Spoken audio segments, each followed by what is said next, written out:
Jadi malam ini spesial saya datangkan nih bersama teman saya dari Diva Press Yogyakarta persembahannya. Ada sebuah novel dan kali ini buat sahabat kreatif yang seneng banget sama wayang gitu ya. Kayaknya jangan sampai melewatkan malam ini bersama Pak Pitoya Amri. Kita bakal bahas novel beliau yang paling baru dari Diva Press Yogyakarta. Yang pasti buat sahabat kreatif yang mau dapetin apa buat yang mau gabung ya di 081125111025 atau boleh di 555524. Malam ini spesial buat sahabat kreatif, saya Lulu dan juga ada rekan saya Dirman di meja pengarah acara. Stage masih ada konflik nih sahabat kreatif. Nah, ini kaitannya dengan Wisanggeni membakar api dan kita akan jumpai dulu sahabat ya yang sudah hadir di studio Pro 2 Jogja. Ada teman saya dari Diva Press, ini editornya ada Mbak Misni. Selamat malam Mbak Misni, apa kabar? Baik ya. Sepertinya agak mendekat ke mikrofon deh ya, supaya bisa lebih terdengar. Apa kabar nih? Baik. Baik. Dekat lagi dong mikrofonnya. Iya. Bisa ya? Baik. Baik ya kabarnya ya? Baik banget. Baik banget. Ya Mbak Miss nih pakai kerudung merah ya sekarang sahabat kreatif. Nah ini Mbak Miss nih luar biasa ya, kita kehadiran ada Pak Pitoya Amri ya, spesial datangnya dari Solo. Selamat malam Pak Pitoya, apa kabar? Selamat malam, baik, alhamdulillah. Ya, saya panggilnya Mas aja ya kayaknya ya. Silakan, lebih tampak muda. Iya, karena juga sebenarnya kelihatan muda kok Mas. Dari dulu berapa tahun ya Mas ya di studio Pro 2 Jogja di Demangan? 2010 kali. 2010 ya. Itu sekitar 2-3 tahun lalu ya, 2010 nih sahabat kreatif. Mas Pitoya Amri ini beliau ahli soal wayang dan bahkan juga karya-karyanya, novelnya semuanya terkait dengan dunia wayang nih ya Mas Pitoya. Masih tetap konsisten di situ Mas Pitoya Masih. Iya, sebenarnya dulu sih pernah tanya juga, kenapa sih suka wayang gitu ya. Jadi kalau kita tanya malam hari ini mau nggak ya sahabat kreatif ya beliau menjawabnya. Iya, kaitannya dengan dunia wayang. Sebenarnya saya akan bacakan dulu profil beliau ya. Pak Pitoya Amri ini beliau memang sudah menyenangi kisah-kisah wayang sejak usia sekolah dasar. Kisah-kisah tersebut memberikan obsesi tersendiri bagi beliau dan bahkan juga ratusan karakter dalam kisah Ramayana dan Mahabharata seakan-akan hadir dalam kehidupan kesehariannya. Yang membuatnya selalu memimpikan untuk bisa secara imajiner menjelajah kehidupan dunia wayang serta menyelami setiap kepribadian dan karakter tokoh-tokoh di dalamnya. Kemudian juga sejak usia sekolah dasar beliau ini sudah sering melewatkan waktu semalam suntuk duduk di belakang seorang dalang hanya demi memahami sifat dan karakter tokoh-tokoh di dunia wayang yang dapat dianalogikan dengan watak orang-orang di sekitar kita. Nah, sebenarnya kecintaan dan pemahaman terhadap kisah-kisah wayang tersebut beliau tuangkan dalam bentuk tulisan. Ada banyak banget nih semuanya, bahkan penerbitnya ada di Diva Press ya Mbak Misni ya. Ya ini dari tahun 2005. Wow. 2005 karya yang pertama ini Pak Pitoya, Mas Pitoya ya. Yang pertama Antaraja Antasena, Jalan Kematian Para Kesatria, kemudian ada Narasumo, Kesatria Pembela Kurawa, kemudian juga terakhir sih ini ya. Terakhir Wisanggeni Membakar Api. Yang 2012 ada ya Pandawa 7 ya. Ada, tahun 2012. Nah, saya ingat-ingat, oh ya, waktu kita bahas itu adalah Perjalanan Sunyi Bisma Dewa Brata ya, Mas Pitoya ya. Dan luar biasa, saya nggak tahu ya mau tanyanya karena di sini luar biasanya imajinasinya beliau ini terkait dunia wayang karena sudah saking dekatnya dengan dunia wayang ya, Mas Pitoya. Dan malam ini yang kita bahas ini murni fiksi ya, Mas. Ya. Murni fiksi ya, dan memang ada beberapa nama di tokoh-tokohnya termasuk juga Wisanggeni ini adalah tokoh fiksi yang Mas Pitoya ciptakan ini sebagai seorang anak dari hubungan. Sudah baca juga kayaknya. Iya dong. Iya, ada yang menarik di sini sebenarnya bagaimana sih Mas Pitoya dari munculnya Wisanggeni ini, memunculkan pertama kali idenya memunculkan Wisanggeni Membakar Api ini? Ya, sebenarnya kalau tokoh Wisanggeni sendiri bukan tokoh yang muncul dari saya. Artinya itu memang tokoh itu memang ada dalam khasanah wayang Jawa. Jadi kalau di Mahabharata India tidak ada, tapi di khasanah wayang Jawa ada, baik Surakarta maupun Yogyakarta. Dan Wisanggeni ini kalau secara umum sih sebuah simbol ya, simbol sebuah perlawanan Makanya kemudian saya tuangkan dalam novel. Memang cerita secara garis besarnya mengacu kepada cerita wayang Jawa, cuman detail-detailnya merupakan pengembangan dari imajinasi saya berdasarkan pendalaman karakter tentang Wisanggeni itu sendiri. Ya. Jadi karakter Wisanggeni kalau misalnya diibaratkan dalam sebuah tokoh wayang yang beneran nih. Ya. Dia adalah sosok siapa nih, Mas? Wisanggeni ada di dalam tokoh ada, wayang. Memang ada.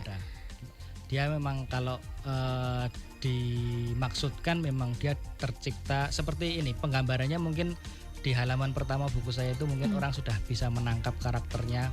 Itu kan Wisanggeni membakar api ya. Itu prolognya saya ceritakan adalah seorang muda yang memiliki penglihatan hidup yang tajam, yang biasanya memiliki keberanian untuk mempertanyakan sebuah kemapanan dan keajegan.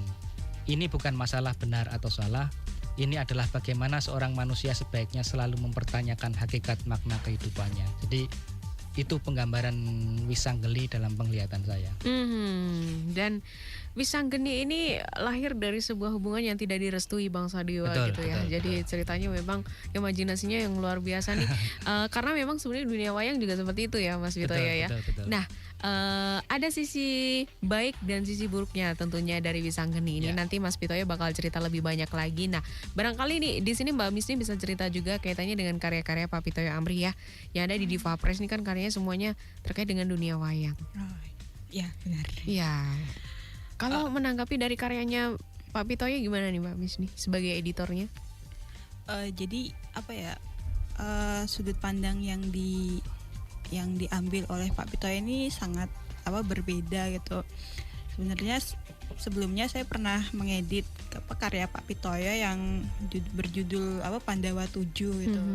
Dan ini sangat menarik ya, karena waktu itu Pandawa yang biasa dikenal orang 5 orang gitu, ini ada 2 orang lagi gitu. Terus ini juga kalau berkaitan dengan Wisanggeni,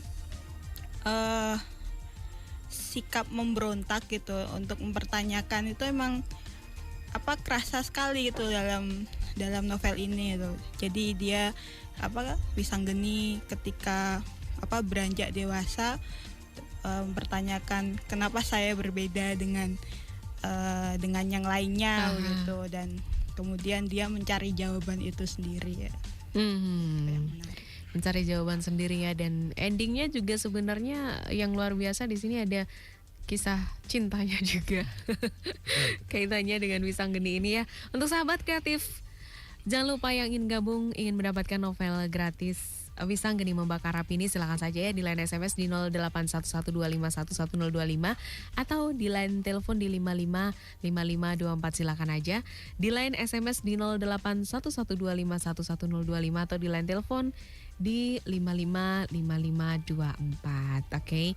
Ya, sahabat kreatif, Anda bisa mendengarkan ya di www.pro2.rrijogja.co.id untuk streamingnya, atau juga bisa melalui aplikasi TuneIn untuk Android kamu, dan juga lewat Google Play bisa di-download RRI Jogja ya. Jadi bisa dengerin di mana saja nih Mas Pitoyo kalau sekarang.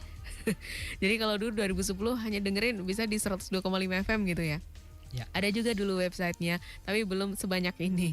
Nah, Wisanggeni Membakar Api, dari semua karakter-karakter yang Mas Pitoyo ciptakan gitu ya dalam novel-novel ini, lebih banyak inspirasinya sebenarnya dari pilihan apa sih, berdasarkan pilihan apa sih ketika memilih tokoh, bahwa ini loh sebenarnya Wisanggeni yang ingin saya jadikan novel. Kemudian juga yang sebelumnya kita ambil contoh Pandawa 7 gitu. Ya, sebenarnya kalau rencana besarnya memang sudah ada tokoh-tokoh siapa aja yang saya pilih. Ini kan sebenarnya bagian dari rencana besar saya, ada 15 novel, yang 10 sudah terbit, yang masih 5 yang nanti masih harus ditulis.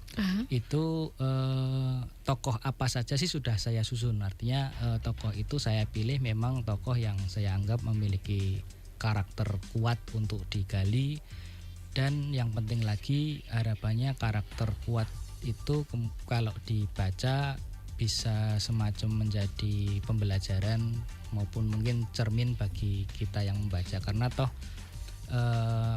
karakter-karakter dalam wayang itu kan sebenarnya simbolisasi dari kita keseharian. Jadi ya artinya dengan harapan orang membaca selain tahu ceritanya juga bisa bercermin, berkaca bahwa kalau saya melakukan seperti ini bisa seperti ini, terus kayak melihat orang lain seperti itu belum tentu seperti itu yang terjadi. Hal seperti itu yang harapannya bisa ditangkap oleh pembaca.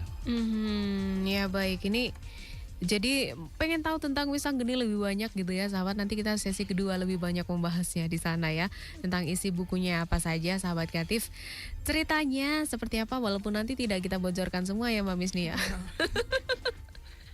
Iya, silakan tanya apa saja. Mumpung ada Mas Pitoya Amrih ya di sini, datangnya dari Solo, dari Surakarta, jauh-jauh spesial buat sahabat di Studio Pro 2 Jogja. Kita akan kembali setelah selingan. Pro 2 Book Review. Iya, 102,5 FM Pro 2 Jogja, zona kreasi anak muda sahabat kreatif. Kita balik lagi di Pro 2 Book Review ya, edisi malam hari ini 27 Maret 2013 di penghujung bulan Maret. Dan sahabat kreatif, kita bahas sebuah novel, ini kaitannya dengan dunia wayang ya, yang suka banget sama dunia wayang tentu bisa menyebutkan tokoh-tokoh wayang, walaupun kalau misalnya nggak tahu banyak ya, pasti yang banyak disebutkan adalah Gatot Kaca, Arjuna, Pandawa dan segala macam. Saya saja belum lama tahu tentang Wisanggeni gitu ya. Wisanggeni yang saat ini ditulis oleh Mas Pitoya Amrih dan ini diwujudkan dalam sebuah novel yang malam hari ini kita bahas, Wisanggeni Membakar Api. Jadi di sini covernya ini hitam ya, dan ada tokoh Wisanggeni, dan kemudian di tokoh wayang Wisanggeni ini sekelilingnya dikelilingi api yang membara gitu. Dan bahkan juga di dalam novel ini pun juga konfliknya nggak cuma satu ya, banyak, mulai dari ada kisah cintanya, kemudian juga dalam Wisanggeni ini sendiri mencari jati diri begitu ya Mas Pitoya Amrih ya. Nah sekarang barangkali ini sahabat kreatif kalau pengen tahu tentang Wisanggeni, sebenarnya Wisanggeni ini tokohnya bagaimana? Siapa sih Mas Pitoya Amrih Wisanggeni ini? Karena dia mempunyai kekuatan api dan dia sih bisa dibilang anak setengah dewa gitu ya. Ya. Jadi Wisanggeni itu sebenarnya lahir tidak diharapkan karena dia buah dari hubungan yang memang tidak direstui dari ayahnya Arjuna dan ibunya Dewi Tresanala, itu anak dari Batara Brahma, penguasa api. Nah terus kemudian ketika Dewi Tresanala terus menjalin hubungan sampai membuahkan calon bayi. Nah kalau bangsa dewa yang saya gambarkan dalam cerita-cerita saya itu kan selalu berusaha menjaga kemurnian rasnya. Makanya kemudian ketika ada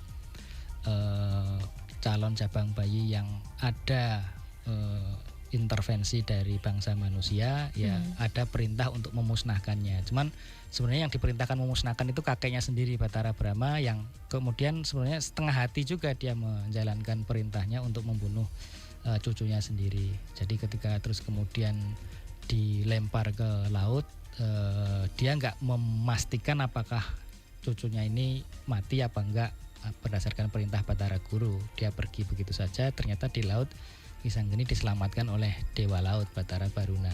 Dan dari situlah dia kemudian tumbuh, dididik. Nah di buku saya ini juga sebenarnya yang memang yang diulas dalam adalah Wisanggeni, tapi yang unik juga di sini ada interaksi-interaksi dengan tokoh-tokoh lain yang kesemuanya adalah putra para Pandawa. Itu ada interaksi dengan Antasena yang unik, yang menarik.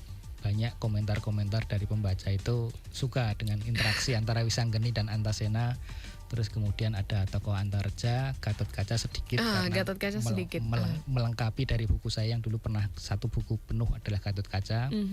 Terus sama Abimanyu juga sedikit. Nah itu kelima tokoh ini yang saya gali, cuman detailnya adalah Wisanggeni dan Antasena terutama yang ada interaksi mereka.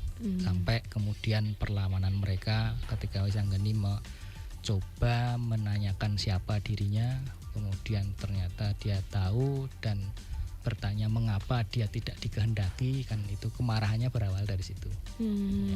Ya, jadi dari sebuah hubungan kemudian lahirlah Wisanggeni yang sebenarnya tidak diharapkan, Iya, betul. tidak dikehendaki gitu ya Ya, untuk ya. kelahirannya ya. Ya.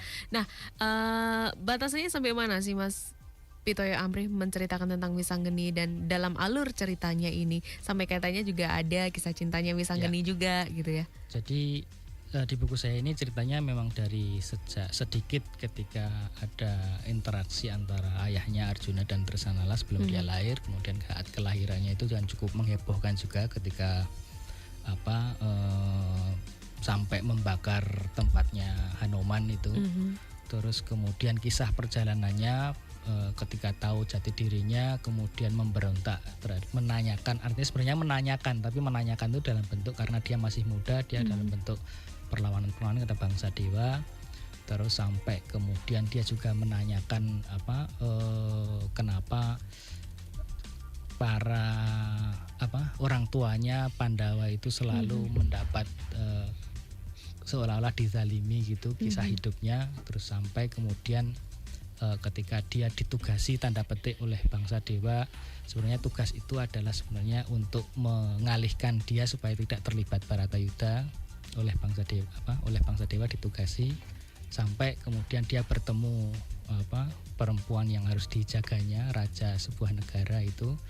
Terus dia ada hubungan di sana sampai kemudian dia sebenarnya kalau yang saya gambarin di bukunya tidak benar-benar mati karena dia seolah-olah diisolasi dari kehidupan, interaksinya dari kehidupan dunia wayang sendiri. Jadi akhir ceritanya seperti itu kira-kira. Seolah-olah diisolasi gitu ya. Ya, betul. Jadi pada akhirnya tidak dimunculkan lagi gitu ya Mas. Ya. Nah, tapi juga ada beberapa tokoh fiksi ya Mas Pitoyo ya kaitannya di novel ini. Ada. Sebenarnya kalau benar-benar fiksi sih enggak, artinya semua tokoh yang saya tampilkan adalah tokoh dalam karakter wayang Jawa. Wayang Jawa sendiri itu saya punya database bisa sampai 500-an tokoh. Wow. Nah, itu 500-an ada semua di tokoh. tempat saya. Siapa keturunannya siapa, terus hidup di negara mana, itu semua ada. Jadi itu saya ambil dari situ semua. Ada tokoh-tokoh fiktif itu lebih banyak, misalnya prajurit, saya kasih nama itu ada seperti itu. Tapi tokoh-tokoh utama itu semua ada di khasanah wayang Jawa. Jadi semuanya tokohnya tetap ada ya. Ya. Tapi ini juga termasuk ada tokoh-tokoh prajurit Gandarwo gitu ya. Ini kan nama-namanya adalah pencabut nyawa apa? Saya lupa ini, agak lupa ini di dalam isi novel ini. Ada di situ misalnya katakanlah musuhnya ada Prabu Jarasandha. Nah. Itu salah satu raja bangsa Gandharwa. Di wayang Jawa ada Jarasandha. Jadi Jarasandha itu uniknya dia kan punya warna kulit terbelah gitu. Sebelahnya ungu, sebelahnya coklat. Jadi merah muda, merah tua. Jadi dengan itu seperti itu juga saya ceritakan kenapa seperti itu. Nah, itu salah satu tokoh antagonisnya dalam buku saya. Di antara sekian banyak tokoh antagonis, karena memang tokoh Wisanggeni ini kan termasuk tokoh super di wayang ya. Tentunya antagonisnya juga yang berimbang. Iya, ada Panguntal Rogo. Ya. Kemudian ada Pamecat Nyawa. Ya. Itu Saya agak lupa. itu ada semua Saya saja lupa loh sahabat Katib ya. Jadi bagaimana bisa membayangkan Mas Pitoyo ini mempunyai database 500 tokoh. Sesaja membaca kemudian untuk menghafalkan tokoh-tokoh namanya saja saya sudah lupa gitu ya. Jadi sebenarnya ada beberapa tokoh yang memang fiksi. Ya. Ini termasuk juga ada ketika si Wisanggeni ini menghadapi jin, prajurit jin dan Gandarwo gitu ya Mas Pitoyo ya. Nah, ada juga memasukkan dalam unsur dunia lain gitu, jin dan Gandarwo di situ bagaimana ini? Ada juga. Jadi kalau di dunia wayang yang saya bangun ini kan memang semua dari buku-buku saya itu saya bangun dari sebuah konsep yang memang saya buat. Jadi artinya interaksi dunia wayang dari cerita saya itu ada interaksi bangsa dewa, bangsa manusia, bangsa jin, Gandarwa, terus kemudian ada bangsa kera, bangsa ular. Nah, ada di antara mereka yang kasat mata, ada yang tak kasat mata. Itu semua saya databasekan dulu. Terus kemudian saya bikin peta di tempat kerja saya itu, di rumah itu saya bikin peta ada nama tempat, nama negara sekitar 200-an kalau nggak salah, itu saya plotkan di peta. Jadi ini pegunungan, ini sungai, itu semua ada. Terus kemudian tokoh-tokoh kunci terutama itu saya buatkan semacam timelinenya, kapan lahir, kapan mati, terus kisah-kisah hidup yang utama di perjalanan hidupnya itu seperti apa, interaksi dengan yang lain itu untuk memudahkan saya. Selain memudahkan juga harapannya antar buku dan satu dengan yang lainnya yang tulisan saya itu konsisten. Jadi itu semua berawal dari yang semua saya tempel di dinding itu. Bisa membayangkan ruang kerjanya seperti apa nih sahabat kreatif ya. Jadi semuanya tentang wayang. Nah ini Mbak Misnis selaku editornya ada kesulitan nggak? Kalau saya kesulitan untuk menghafalkan nama tokoh-tokohnya. Membaca saya kesulitan menghafal nama tokoh-tokohnya. Mbak Misnis bagaimana nih dalam mengedit ya? Nggak ada kesulitan yang yang berarti ya, karena sebenarnya kan kalau Pak Pitoyo ini katakanlah dunia yang dia bangun itu sudah jadi gitu kan. Jadi enak aja itu untuk sangat lancar lah untuk ngedit. Jadi tidak terlalu kesulitan. Misalnya ini kok nama rajanya misalnya di bagian awal namanya A kok jadi B, itu nggak ada kesulitan seperti itu. Jadi kan sudah sebuah bangun sebuah dunianya sudah jadi. Asik kok sebenarnya. Mungkin sekali waktu perlu lihat di tempat kerja saya. Saya juga, Pak. Saya mau ajak anak saya nanti. Saya juga baru tahu ada 500. Saya juga baru tahu ada 500 tokoh. Jadi kalau misalnya zaman dulu nih ya Mas Pitoyo Amri ya, ada cerdas cermat nih, ya kan, disuruh nyebutin ini tokoh wayang siapa gitu, pasti paling susah menghafalkan dari bentuknya. Oh ini sini misalnya, itu kan sangat susah sekali gitu ya menghafalkan dari bentuk wayangnya, kemudian mencocokkan dengan karakter namanya. Nah kemudian Mas Pitoyo terkait dengan kalau tadi sudah menyebutkan ya bagaimana membuat alur ceritanya dan batasan imajinasinya sebenarnya kalau dalam membuat novel wayang itu sejauh mana diperbolehkan? Atau mungkin ada yang dilarang, jangan dong ke arah sana misalnya gitu. Nah ini menarik juga ini diskusi ini memang kadang sering menjadi diskusi yang menarik. Kalau saya kebetulan diminta hadir dalam event misalnya seminar tentang wayang gitu ya, diskusi tentang wayang. Memang kalau kita mengistilahkan orang pakem gitu ya. Nah pakem sendiri itu kalau dari perspektif saya itu memang saya selalu mengacu kepada sumber cerita Purwokondo sama Raja Pustaka. Jadi itu memang cerita yang sudah dibangun memang terinspirasi dari kisah Mahabharatanya India. Tapi sebenarnya kalau dari pendapat saya, tafsir saya itu cerita itu terinspirasi dari itu, tapi kemudian dibangun sendiri dan mengikuti adat budaya kita Jawa. Nah dari situlah kemudian muncul tokoh-tokoh. Kalau saya bandingkan sendiri di Mahabharata sama di kisah wayang Jawa itu tokohnya jauh lebih banyak di tokoh kisah wayang Jawa daripada di Mahabharata sendiri, karena Mahabharatanya India. Nah di situ kan artinya memang di sana seolah-olah dilengkapi kemudian disesuaikan dengan sekitar kita. Nah dari situ kalau alur cerita secara mungkin kalau orang menyebut dalam istilah pedalangan itu balungan ya, balungan langkah wayang, cerita wayang itu saya tetap patuh pada cerita itu. Hanya kemudian dalam saya menyusun cerita itu kemudian kan saya bangun detail karakter seseorang ketika kemudian saya dapat digambarkan memilih karakter seperti itu, kira-kira efek dari karakter itu seperti apa, kesehariannya kira-kira seperti apa, gaya bicaranya seperti apa, kemudian bagaimana dia merespon sebuah masalah, itu yang kemudian saya kembangkan. Kemudian seperti tempat itu kan kalau misalnya di pertunjukan wayang itu kan ya hanya digambarkan dalam suluk dalang aja kan, nggak secara detail. Nah saya detailkan misalnya pegunungan, sungai, kalau negara ini itu corak masyarakatnya seperti ini, kehidupannya misalnya katakanlah dia nelayan itu gaya bahasanya biasanya dalam berbicara seperti apa, itu saya gali seperti itu. Nah itulah pendetailan seperti itu yang kemudian saya anggap sebagai imajinasi. Artinya itu kan tidak terus kemudian menabrak ceritanya, tapi walaupun sebenarnya kalau imajinasi itu tanpa batas ya Mas, betul, ya. Tapi betul. ini kan wayang kan ada pakemnya. Ya. Artinya kita harus tahu dong batasan, misalnya nuwun sewunya. Nggak boleh lewat sini, nggak boleh lewat sini, atau secara apa namanya ya, secara kesopanan begitu ya barangkali ya Mas ya. Jadi kalau mungkin misalnya dari sisi karakter, karakter itu memang sudah menjadi katakanlah Wisanggeni, sudah menjadi tanda kutip pakem tadi. Wisanggeni itu ya seperti itu. Nah artinya kan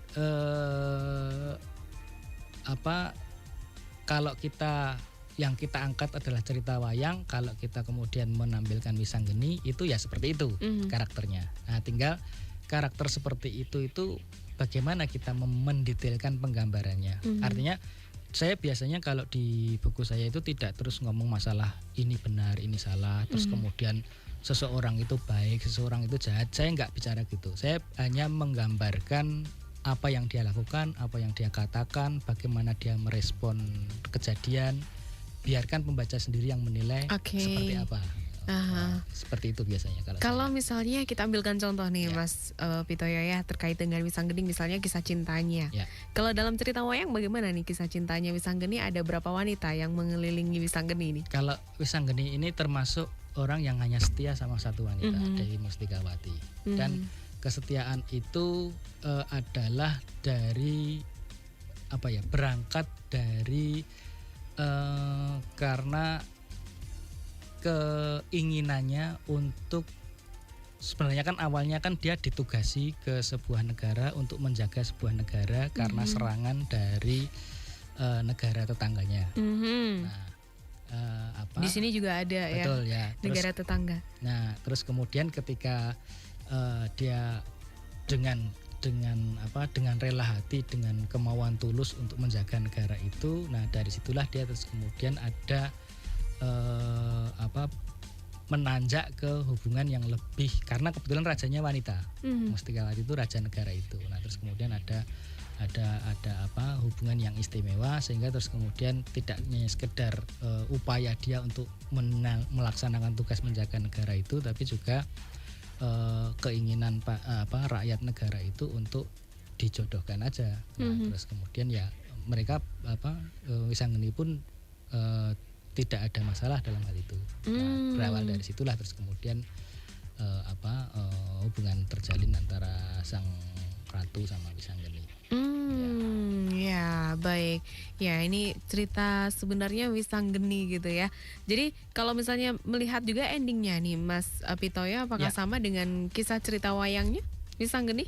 Kalau di kisah cerita wayang akhir Wisanggeni itu tidak secara jelas digambarkan.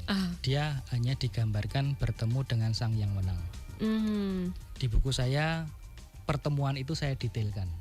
Pertemuan dengan datang wayang. Nah itulah termasuk ada di sana. Halaman cover depan ini. Betul. Cover jadi, depan ini ada ucapan sang yang menang kepada Wisanggeni. Jagat cilik adalah semua hal yang ada pada dirimu atas apa yang kamu alami di jagat gede, Nger. Hanya sedikit orang yang bisa mengenali jagat ciliknya, dan hampir tak ada orang yang mampu melihat dan memahami jagat ciliknya. Jagat cilik yang dimaksud jagat cilik dengan jagat gede yang seperti apa? Nah nih, Mas? Ini yang menarik, tafsir tentang jagat cilik dan jagat gede. Terminologi itu di Jawa ada. Banyak orang memberikan tafsir apa itu, dan tafsir itu pun beragam. Nah saya sendiri juga membawa tafsir saya sendiri. Jagat gede adalah hal di luar sana, hal-hal keseharian yang kita alami, kita lihat, kita dengar, itu jagat gede. Jagat cilik adalah apa yang ada di kepala kita. Jadi apa yang kita lihat, apa yang kita dengar itu kan semua ditangkap di kepala kita, di otak kita. Nah itulah jagat cilik kita.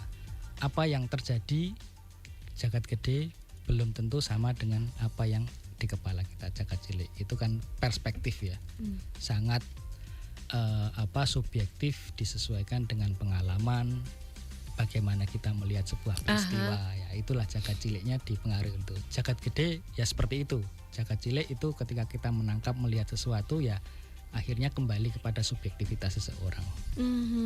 Ya baik, ini kalau bicara tentang wayang filosofinya luar biasa ya Mas ya. 1,5 jam nggak bakal cukup Mas. Ya semalam ya. Ya perlu sesi khusus gitu ya. Jadi sahabat yang ingin bergabung silakan saja, kami buka di line SMS di 081125111025 atau di line telepon di 555524 ya, silakan saja. Yang bergabung lewat line telepon juga boleh. Kita akan kembali setelah selingan berikut ya Mas Pitoyo dan juga Mbak Misni. Tentunya buat sahabat kreatif ada 2 buku gratis, 2 novel gratis persembahan dari Diva Press malam hari ini. Silakan yang ingin bergabung 081125111025 atau di line telepon di 555524. Oke, stay tune. Iya, 102,5 FM Pro 2 Jogja, zona kerja zona kuda sahabat kreatif. Balik lagi di Pro 2 Book Review ya, edisi malam hari ini 27 Maret 2013. Dan kita masih punya sisa waktu sampai kurang lebih jam 9 malam nanti. Masih bersama Mas Pitoyo Amrih ya. Spesial datangnya dari Solo, Surakarta sahabat kreatif. Dan juga ada Mbak Misni ini dari Diva Press. SMS kita ternyata banyak banget loh Mas. Kita baca satu-satu, nanti mungkin jawabnya bisa lebih cepat ya. Boleh. Ya, jadi untuk sahabat kreatif silakan saja yang ingin berkesempatan untuk mendapatkan novel gratis Diva Press ini ya, persembahan dari Diva Press Yogyakarta yang berjudul Wisanggeni Membakar Api. Ini novel wayang yang ditulis oleh Mas Pitoyo Amri. Silakan saja di line SMS di 081125111025 atau di line telepon di 555524. Baik, kita mulai baca SMS-nya sekarang. Yang pertama masuk ini dari Anggi ya di Noto Prajan. Mas Pitoyo, kenapa sih novelnya selalu berhubungan dengan wayang? Apakah ada tujuan khusus dibuat penulisan tentang novel-novel wayang? Dan kalau menulis novel wayang ini biasanya butuh berapa lama ya waktunya? Ya, khusus sih. Jadi memang kalau orang nanya saya kenapa novel wayang, sebenarnya karena berangkat dari saya suka wayang. Terus kemudian kalau wayang sendiri itu kan sebenarnya seni pertunjukan ya, wayang kulit, ada wayang orang. Cuman kan sekarang kan terutama anak muda kan sudah mulai pudar ya menyukai pertunjukan itu. Nah, saya mencoba berkontribusi dari sisi cerita. Harapannya kalau orang muda mulai tertarik kepada ceritanya, nah bisa jadi dia akan ada harapan dia akan meningkat untuk mulai menikmati pertunjukannya. Nah, itu nah saya berusaha seolah-olah yaitu target segmen saya adalah anak muda, terus dengan bahasa lugas, sehingga anak muda sekarang kan lebih suka yang seperti itu ya, jadi artinya bahasanya lugas langsung seperti itu. Dan itu semua saya tuangkan cerita wayang ke situ, ya utamanya itu agar anak muda suka. Agar anak muda suka wayang ya. Jadi memang Mbak Misni ya bisa cerita juga bahwa sebenarnya alur ceritanya dengan bahasanya pun bahasa tutur yang mudah sekali dipahami. Jadi jangan dibayangkan kalau misalnya novel ini cerita tentang wayang, wah sulit banget nanti belajarnya, sulit banget memahaminya gitu ya. Mbak Misni gimana nih, bisa cerita juga tentang bahasanya yang digunakan oleh Mas Pitoyo?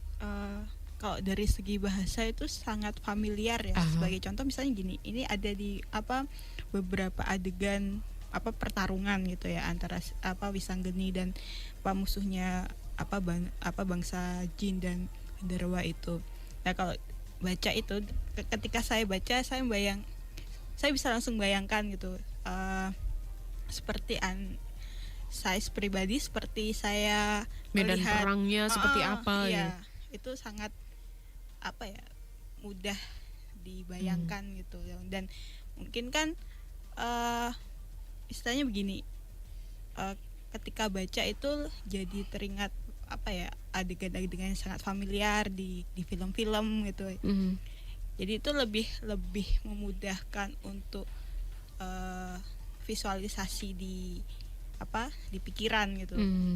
Seperti adegan yang pas dia Wisanggeni ini terbang tuh, saya jadi teringat antara Avatar dan Iron Man.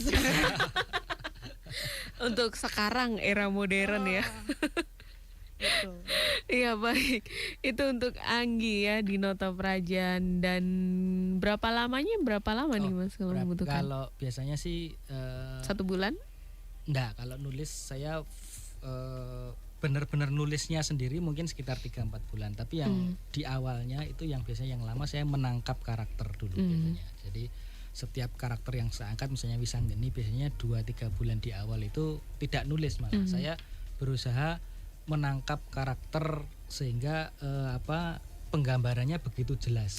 Biasanya saya untuk memudahkan, saya misalnya katakanlah saya tempelkan ke orang di sekitar saya, atau kemudian atau mungkin tokoh dalam film itu, agar artinya ketika terus kemudian saya menuliskan dia harus berkata, dia harus berbuat, itu saya langsung terbayang, langsung ke bawah di pikiran saya bahwa oh seperti itu. Jadi kan artinya tidak bias gitu ketika saya menggambarkan seseorang yang selalu konsisten seperti itu, yang memang wataknya seperti itu. Ya oke.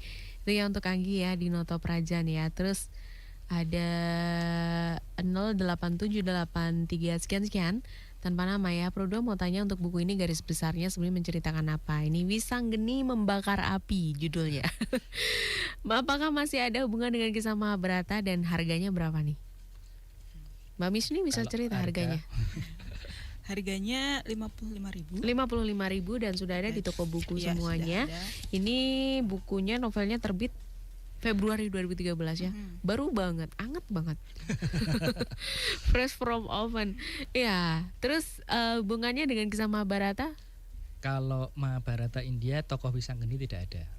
Tokoh Wisanggeni itu mulai ada di kisah pewayangan Jawa. Dan memang itu supaya tidak tercampur baur satu dengan yang lain, saya memang hanya konsisten disiplin pada cerita wayang Jawa, karena memang yang saya angkat adalah cerita-cerita yang yang selama ini dipakai dalam pertunjukan wayang Jawa, wayang kulit, wayang orang, wayang golek Sunda ya itu, dan berangkat dari situ. Dan tokoh Wisanggeni itu hanya ada di tokoh wayang Jawa. Ya oke. Itu ya untuk 0878 sekian. Berikutnya ada Arya di Jalan Wates ya. Buku Wisanggeni Membakar Api, filsafat hidup apa yang diketengahkan yang aplikatif dalam kehidupan sehari-hari? Kalau di sekitar kita itu yang jelas Wisanggeni itu bisa saya gambarkan sebagai tipikal seorang muda. Seorang muda itu kan biasanya melihat perspektif dari dirinya. Artinya ketika dia punya kemauan keras akan sesuatu, dia akan berusaha untuk mewujudkan itu. Biasanya benar salahnya itu sedikit dikesampingkan. Nah, semangat ini yang kemudian dan memang seperti itulah watak Wisanggeni. Nah, sebenarnya hal itu pun sedikit saya kutip yang pernah saya bacakan tadi itu, artinya saya sih tidak berusaha untuk berbicara masalah benar atau salah dalam buku ini. Yang lebih saya tonjolkan adalah nanti seseorang manusia yang sebaiknya selalu mempertanyakan hakikat makna kehidupannya. Itu yang saya coba tonjolkan. Itu yang sudah saya ungkap sendiri di depan buku. Depan buku ini ya. Jadi Wisanggeni Membakar Api, gelegar amuk batin sang titisan dewa. Kemudian bawahnya ini yang tadi yang sempat kita bahas ya Mas Pitolya ya, terkait dengan jagat cilik dan jagat gede. Nah, ini yang seperti apa tadi Mas Pitolya sudah menjelaskan ya untuk filosofinya. Kemudian buku ini sudah ya tadi ya. Kemudian tokoh Wisanggeni ini sebenarnya apa kelebihan dan kekurangannya dari Eko di Jogja? Kalau kelebihan ya memang dia walaupun sikapnya seperti itu, tapi yang jelas dia selalu memegang teguh kebenarannya. Jadi artinya dia konsisten kepada kebenarannya, walaupun kebenarannya sendiri adalah hal yang memang selalu harus dikoreksi. Itu yang dan kalau kekurangannya memang ya pada umumnya kan orang plus minus. Nah, ini di Wisanggeni ini saya gambarkan karena dia memang masih muda, biasanya dia melihat pendek jalan pikirnya. Artinya dia tidak dalam mengambil sikap, dalam mengambil tindakan itu dia tidak berpikirnya tidak sampai jauh gitu. Dia hanya pokoknya apa yang kelihatan itu yang akan saya lakukan. Ya oke. Baik ya itu ya untuk Eko di Jogja. Kemudian ada Ahadian di Turi. Mau tanya nih ya, untuk buku ini garis besarnya menceritakan apa? Apakah tadi ini Ahadian ya di 0878 pertanyaan yang terkait dengan Mahabharata. Kemudian ada Hanis di Bantul. Nyusun novelnya bagaimana toh Pak? Kalau tokohnya diambil dari dunia wayang begini, pure hasil imajinasi Pak Pitoyo atau memang dalam cerita di dunia wayang itu memang begitu? Kemudian benar-benar masih blank nih ya saya tentang beginian, tentang wayang. Ya, tadi sempat saya jelaskan sedikit. Jadi artinya kalau balungan cerita, jadi ya pertama mungkin yang perlu saya garis bawahi, cerita yang saya angkat adalah cerita wayang Jawa. Artinya saya tetap bersumber hanya dari cerita wayang Jawa yang kalau dirunut itu berujung pada Purwokondo kalau yang di Jogja, sama kalau di Solo itu Raja Pustaka kitabnya. Nah itu semua itu ada semacam balungan kisah wayang. Balungan itu garis besar kisah wayang, artinya siapa anaknya siapa, tinggal di mana, kemudian secara garis besar kehidupannya itu seperti apa. Nah itu yang saya disiplin patuh di sana. Nah tinggal terus kemudian artinya tetap akan tak terbatas imajinasinya karena saya harus menggambarkan pendalaman karakter, kemudian saya menggambarkan wilayah-wilayah negara. Misalnya katakanlah kalau di kitab wayang Jawa itu kan hanya ngomong misalnya negara Hastinapura, tapi seperti apa itu ya banyak bisa tergambar kepada suluk-suluk dalang yang pendek dan penggambarannya biasanya berisi metafora. Nah disitulah kemudian saya coba perjelas menjadi seolah-olah nyata. Saya gambarkan sketsa-sketsanya, di sini pegunungan, di sini wilayah persawahan, di sini sungai, dan itu saya buat alat bantu di tempat kerja saya berupa gambar-gambar di dinding itu. Jadi ketika saya tuliskan menggambarkan Hastinapura itu berangkat dari gambaran yang sama, akan konsisten dari buku satu dengan buku yang lainnya.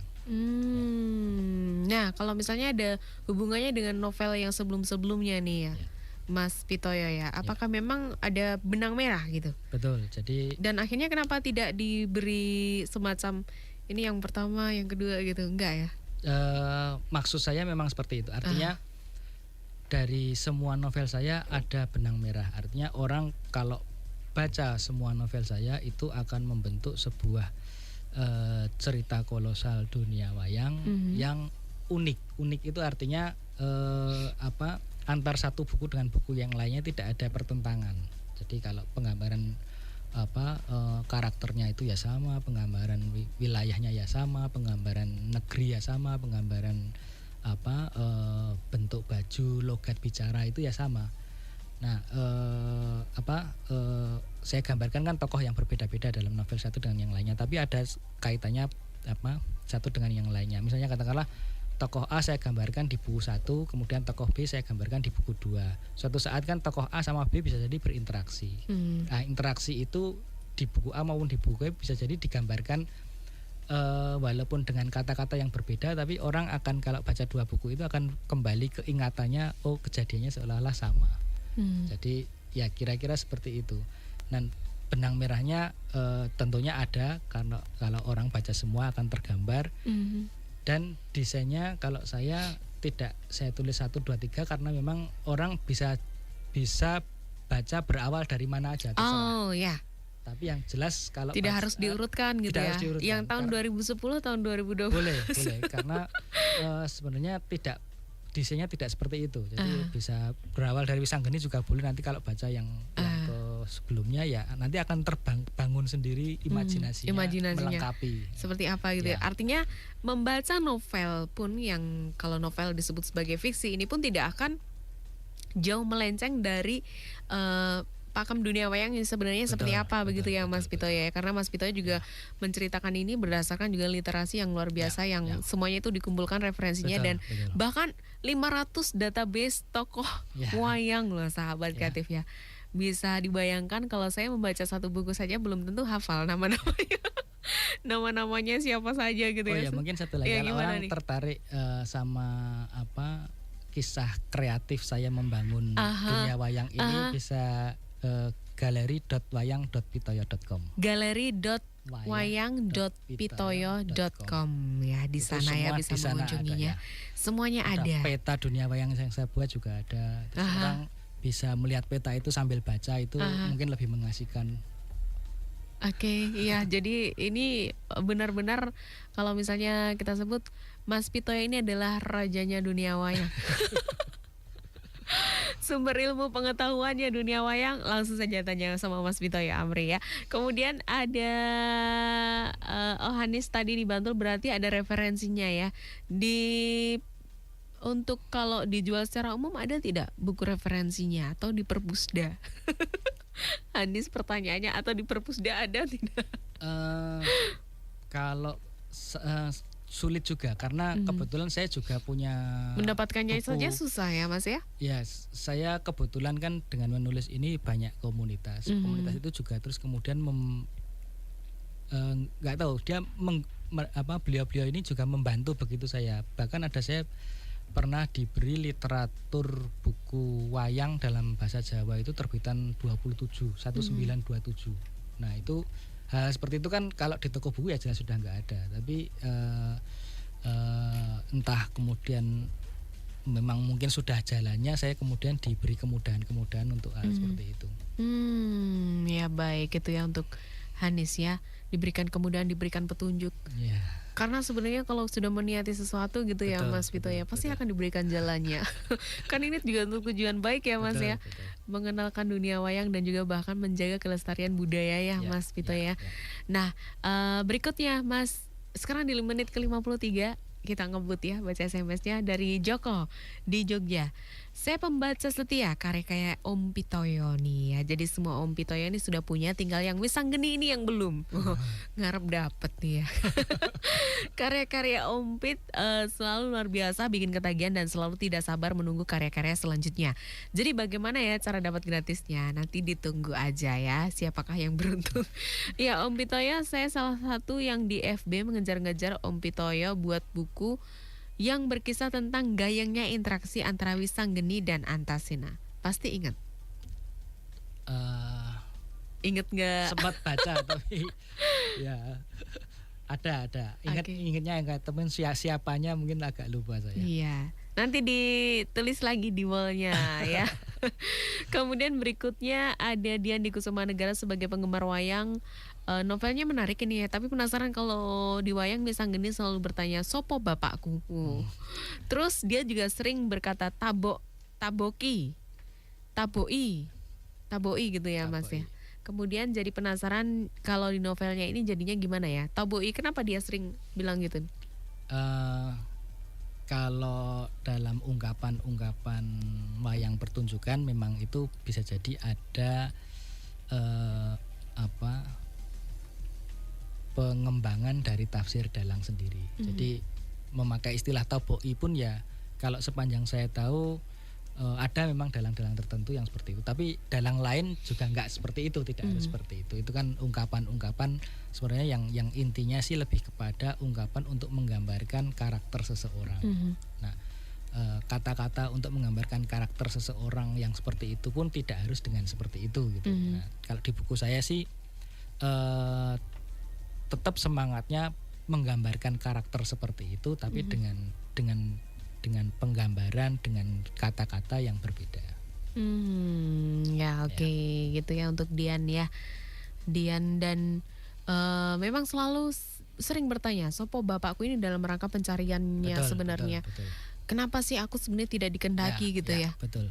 Nah, ya Wisanggeni. Tapi pada akhirnya karakter Wisanggeni yang tumbuh di situ seperti apa nih yang karakter kuatnya nih? Sebenarnya kalau jadi di sini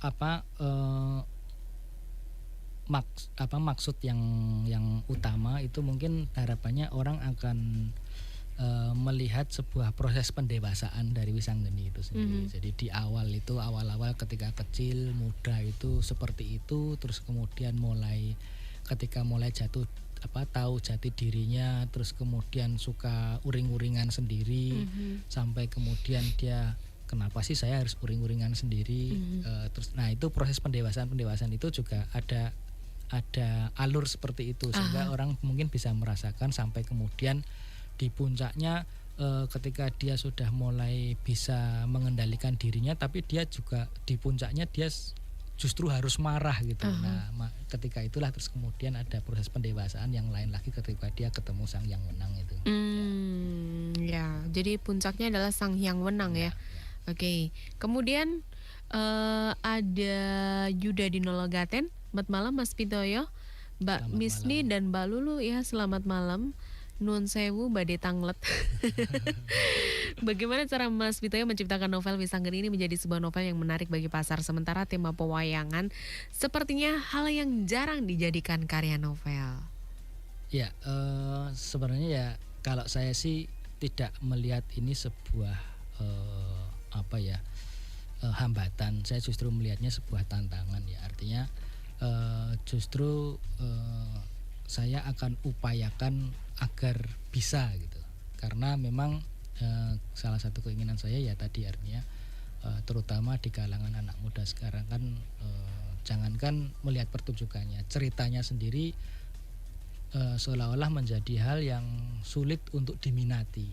Nah, saya pengen berawal dari situ, mengenalkan ceritanya dengan harapan itu diminati, yang sudah mulai meminati akan suka, dan ketika suka akan ya tadi ketagihan lagi, harapannya nanti dia akan mulai bisa menikmati pertunjukannya. Itu yang ya baik ya, itu untuk Yuda di Nologaten ya, karena sebenarnya pada dasarnya ketika Mas Pitoyo ini menuliskan novel wayang pun juga dari kecil Mas Pitoyo sudah obsesinya semuanya, passionnya pun juga tentang wayang ya Mas. Sudah seperti tidak bisa terpisahkan dari dunia wayang. Mas Pitoyo ini luar biasa sekali. Kemudian ada lagi nih yang SMS masuk, salut untuk konsistensinya Pak Pitoyo, aku tunggu karyanya. Sabda Pandita Durna. Resi Durna sudah Maaf ada. ya, jadi agak ngacau. Resi Durna sudah ada di Sudah ada. Press juga. Tahun berapa nih? Kita buka Resi ya. Durna tahun berapa ya? 2010 atau 2009 kali. Oh, tidak ada di sini ya tulisannya ya. Resi Durna Sang Guru Sejati. Ada. Pernah lihat di kantor, tapi Di sini tidak dituliskan. Oh, tidak dituliskan. Tidak dituliskan. ada Mbak, Ada. ada. Oh, Resi Durna, Sang Ya, Guru Sejati. ya. Tahun 2010 ya. 2010, Saya yang kurang ya. teliti. Oke. Jadi, untuk info lebih lengkapnya bisa ke mana Mas Pitoyo tadi ya? Galeri. galeri.wayang.pitoyo.com. Oke, ya baik. Tapi kalau misalnya bicara soal novel wayang juga ya Mbak Misni ya, di Diva Press ini ada penulis lain tentang wayang nih ya, selain Mas Pitoyo ya, ada Mas Ardian Adian Kresna. Kresna ya kan, Ya, yang sempat juga ke studio Pro 2 Jogja kemarin belum lama. Kemudian ada lagi SMS yang masuk dari Ibu Sri Suratmidis Dayu. Ada berapa judul dalam buku tersebut, bersumber dari manakah sih sebenarnya Mas Pitoyo? Saya di rumah sih banyak literatur, cuman memang kalau semua dikuncupkan ujungnya ya tadi yang seperti saya sampaikan dari Purwokondo, kalau yang versi Yogyakarta sama yang Raja Pustaka yang versi Surakarta, semuanya berujung ke situ dari sekian banyak literatur itu. Jadi semuanya berujung ke situ ya. Tapi untuk Wisanggeni sebenarnya dalam beberapa referensi tentunya ada yang berbeda, berbeda sekali. Nah, gimana ini caranya menyatukan gitu? Secara umum sih sama. Jadi artinya walaupun penggambaran dalang-dalang itu berbeda, misalnya katakanlah kalau di Dalang Kinarto Sabto juga ada kisah Banjaran Wisanggeni. Terus di buku yang ada judulnya Wisanggeni Kromo itu juga ada. Nah, dari situ dari masukan itu semua saya bangun cerita saya sendiri. Walaupun itu menjadi inspirasi, tapi saya bangun cerita saya sendiri, kemudian saya detailkan sendiri. Nah, dari situlah kemudian saya tuangkan dalam novel itu. Ya oke. Itu ya untuk Ibu Sri Suratmi di Sedayu dan sudah jam 9:01. Satu SMS lagi Mas ya. Ini yang bertanya dari Fadil di Bantul. Pesan moralnya kalau dari Wisanggeni ini apa ya? Kurang lebih ya seperti yang di halaman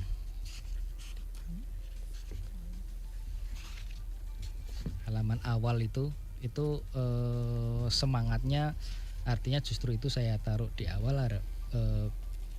Pembaca harapannya bisa menggali itu adalah bagaimana seorang manusia sebaiknya selalu mempertanyakan hakikat makna kehidupannya. Jadi saya mencoba mengambil jarak dengan perspektif benar salah. Di sini juga saya sebutkan ketika orang selalu mempertanyakan hakikat makna kehidupannya, harapannya kebenaran itu akan datang sendiri.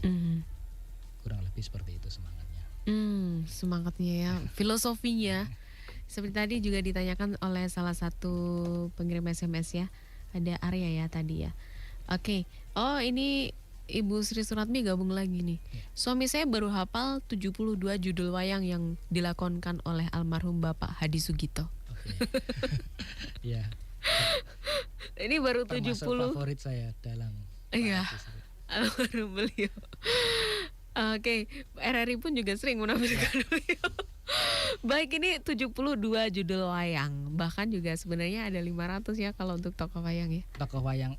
Untuk kalau lakon, untuk judul lakon ada berapa nih Mas? Saya punya transkrip sekitar mungkin 200-an ada. Wow, 200-an.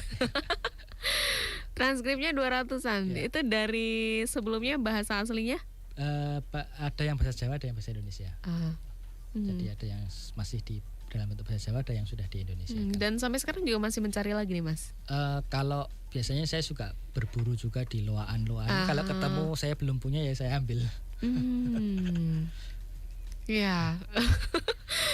Ya, itu biasanya dari apa nih kalau misalnya menemukan itu dalam bentuk aslinya itu dari bacaan apa nih Mas?